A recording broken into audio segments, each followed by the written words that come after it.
coming out of Far From Home that we didn't want to shy away from the fact that his identity is now revealed. It's out there. And that was certainly always the starting point. And with Eric Summers and Chris McKenna and our director, John Watts, and Amy Pascal, we sat and just started brainstorming. What happens next? What happens to him as he swings away from Madison Square Garden where that big TV screen outed his identity? And how does his life change and get turned upside down? And more importantly, how does it affect his friends? You know, Peter Parker can handle a lot, but when he starts to see his friends being affected by his actions unfairly, that really is emotionally draining for him.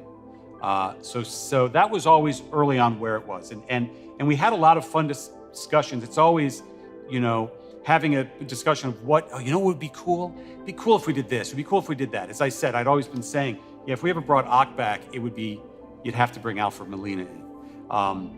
And how would you do that? And we thought it might be fun someday. But as we started working on really tracking the story of Tom Holland as Peter Parker and what would he do, and what does he have access to in the MCU to undo this? And we realized, well, he knows who Doctor Strange is. Doctor Strange is down there on Bleecker Street in Greenwich Village. He could just go ask him to fix it all. Just magically fix it all.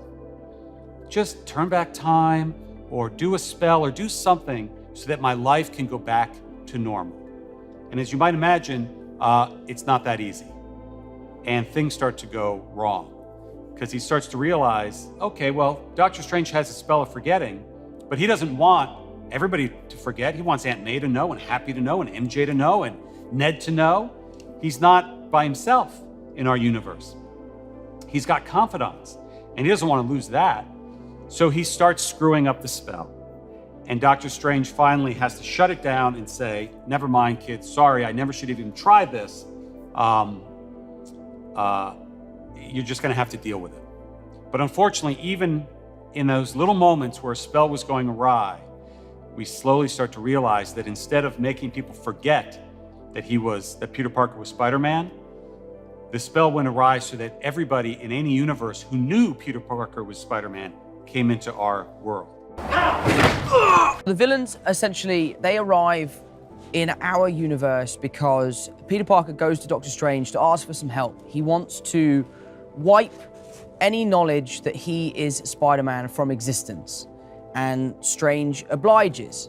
And in the process of doing the spell, Peter Parker is asking him to change certain things. He wants his girlfriend to keep the knowledge. He wants Jacob, Ned, he wants Aunt May, he wants Happy Hogan. And in the process of meddling with the spell goes horrifically wrong. And when I say horrifically wrong, what I mean is that every single person that knows who Peter Parker is in every single universe, which is an infinite amount, is being pulled into our universe. Those people are the famous villains that we know and love from the previous two Spider-Man franchises. So we have Willem Dafoe as the Green Goblin, Alfred Molina as Doc Ock, we've got Jamie Foxx is back as Electro, Sandman, we've got the Lizard. And for me, as an actor and as a fan of Spider-Man, it was so exciting to see them don their costumes again and to get back into character. Hello, Peter. Well, I think what's really special about this movie is, although there's all kinds of madness happening and multiverse madness happening, the core of it is really this friendship and the love that these people share for each other. You know, they've known each other for such a long time, and now they're going through, you know, life changes, but now the biggest life change you could imagine, and they're under so much scrutiny and public attention, and so I think they have to lean on each other so much more than they ever did before, and they're the only ones who can really understand what the other ones are going through. So, I don't know, I think their bond is even stronger, and they're there for their best friend. When I met with Amy Pascal and first approached her about joining forces to do a Spider-Man movie together and set them in the MCU, and when we got her blessing and the blessing of Sony, and Tom Rothman came on board and believed in it, there was a lot of pressure, right? There's one thing getting people to say yes. It's another thing now delivering on what the heck you were talking about. And the first step on that is casting and is saying, okay, let's find the youngest Peter Parker who we can grow with and who can do scenes with these other Marvel heroes for the first time. And we knew that Tony Stark was going to be a big part of that. And Civil War was already shooting at the time, and we weren't sure we were going to be able to cast Peter Parker and include him in the initial round of photography on Civil War. But we wanted to make every effort to do that. So yes, we flew, I think, about five actors in and had them do readings with Robert Downey Jr. And it was his graciousness, and he's always so gracious, particularly with other actors, with his time. And that we narrowed it down there with that reading. Then we did one more with Chris Evans, and it became very apparent that Tom Holland was not just an amazing Peter Parker, but he incredibly was an amazing, no pun intended, Spider-Man, because he had both the abilities of a great actor and the abilities of a great gymnast and stunt performer, which was just an added bonus, which continues to blow us away and surprise us. Yeah, I remember he did a giant flip right in front of Evans during that reading and threw Evans off. He couldn't believe what he just saw in front of him. And as I've said, that dynamic between a very young Tom Holland interacting with Robert Downey Jr. for the first time was exactly the dynamic we wanted between a young Peter Parker interacting with Tony Stark for the first time. And seeing our Peter grow and grow out of that, the shadow of Iron Man, as we saw him start to do in Far From Home, in which he completely does now in No Way Home, and really become his own hero. Where am I? We down here in Georgia, baby. Down here in Georgia. With some creativity, you can shoot almost anything here in Atlanta. We have all our stages here. They've taken such good care of us. We are so lucky to be here. There's a great crew here. There are facilities here. There's equipment here. The vendors are fantastic. The scale of what they have is not to be underestimated.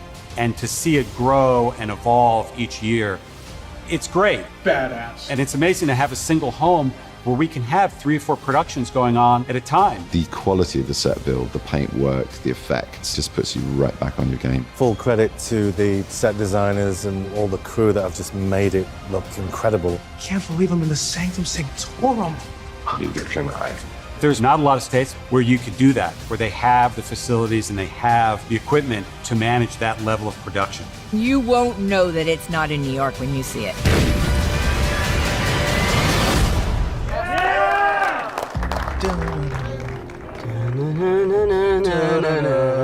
Oh, sound's rolling. Oh God, everyone focus! Oh, no way. Dude, get in, man.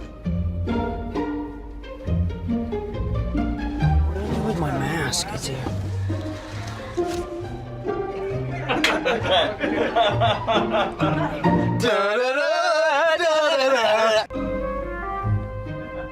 What are we gonna do for 300 miles? We're gonna put our seatbelts on. Oh, that's right.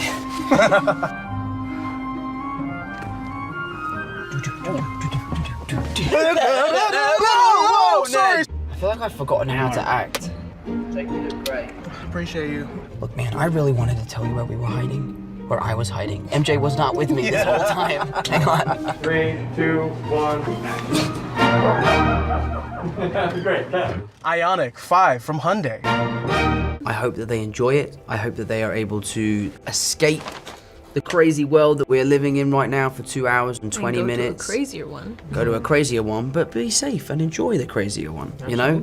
I hope that people can feel fulfilled. I hope that the conclusion of this trilogy is something that is satisfying and not disappointing. I'm sure it won't be disappointing.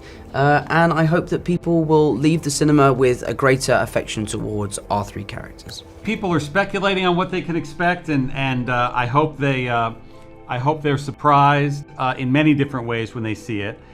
We've not put out a Spider-Man movie in the holidays before. I remember Amy going back to Spider-Man 2 or Spider-Man 3 wanting snow and the holidays. Begging Sam to put snow in the movie. We have that in this movie. And it just seems like an amazing bit of timing when the world is ready for there to be something to bring us together, even just for a couple of hours in a movie theater. And I think this movie can do that. Yeah, me too.